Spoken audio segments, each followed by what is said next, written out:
now. Let me warm you up, baby. Good morning guys, nagbabalik ang inyong lingkod, Andres Love. Guys, papansin nyo may bakal dyan na itsurang cage. Bali guys, nabili ko yan sa isang tindahan na nagpapagawa ng kanilang store.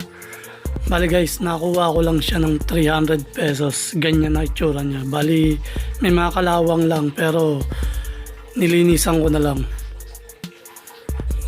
Bali inis-is ko siya ng brush na pangbakal para matanggal ko yung mga kalawang guys. Tapos bali ang gagawin ko, ayusin ko na lang siya, paprimeran, tas pintura, tapos lalagyan ko ng mga steel matting pa, then mga yero na lang yung takip. Tingnan nyo guys, eto na yan na guys. Matagal ko siyang nagawa, siguro mga 3 days kasi kulang ako sa materyales, pero ngayon tapos na siya kaya na-upload ko na do. Bali may nakikita kayong mga ibon dyan, 6 yan, mga hen. Dyan ko muna nilagay kasi wala akong paglalagyan, kaya tinapos ko na talaga siya guys.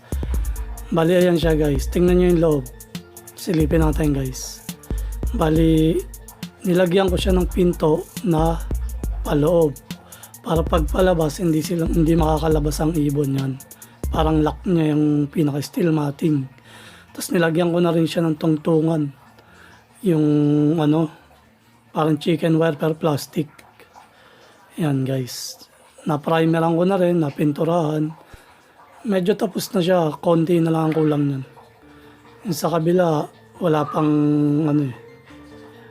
pang sapin na tungtungan ng ibon. Pero madali na lang yun.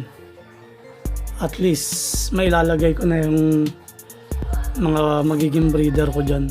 Kasi plano ko rin i-renovate yung pliers loop ko. Kaya tinapos ko to dahil ilalagay ko muna dyan yung mga cock. Tapos tatapusin ko yung pliers loop. Then ibabalik ko sila ron. Tapos eto na talaga yung future breeder ko guys. Bali 6 lang yan, di naman kasi ako nagpapadami ng ibon guys.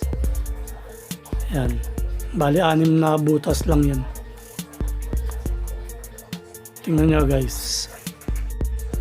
Bali wala pa pala siyang mga saluhan sa ilalim. Isa pa lang ang nalagyan ko kasi naglagay ako ng ibon. Bali siguro gagawin ko na lang ng saluhan yan. Madali na yun.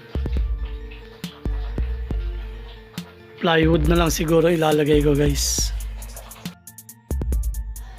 Guys, update ko pala kayo sa raffle bird natin guys. Bali yan yung ipe-pledge ko na ibon kay Sir Alan Barcon. Bali anak siya ng stitch natin cross sa inbridge guys. Bali yung magulang nun ay finisher ko ng south. Yan guys, yan yung raffle bird natin. Medyo malaki na siya, nakakatuka na. Shoutout muna tayo guys. Shoutout sa'yo Vlog Star Love. Shoutout sa'yo Cebuano Pigeon Love. Shoutout sa'yo Video Man Love TV. Shoutout sa'yo Father and Son Love TV. Shoutout sa'yo AE Pigeon TV. Shoutout sa'yo Solivigor. Shoutout sa'yo Mark Joseph Sullivan. Shoutout sa'yo Edit Tips. Shoutout sa'yo Usapang Magkalapatids TV.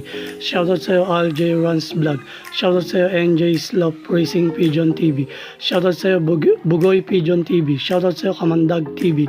Shoutout sa'yo Kane Bautista. Shoutout sa'yo Ukraina Samir. Shoutout sa'yo Ronsky Pediliaga. Shoutout sa'yo Pinoy Painter #KSA. Shoutout sa'yo Teacher Maya. Shoutout sa'yo Lord M Yok TV. Shoutout sa'yo Inday Alona Vlog. Shoutout sa'yo Roland Kizon. Shoutout sa'yo Kuya Rap TV. At shoutout sa lahat ng vloggers ko. At guys, supportahan nyo rin sila guys. Maraming salamat. Paki-like, share, and subscribe. Bye-bye!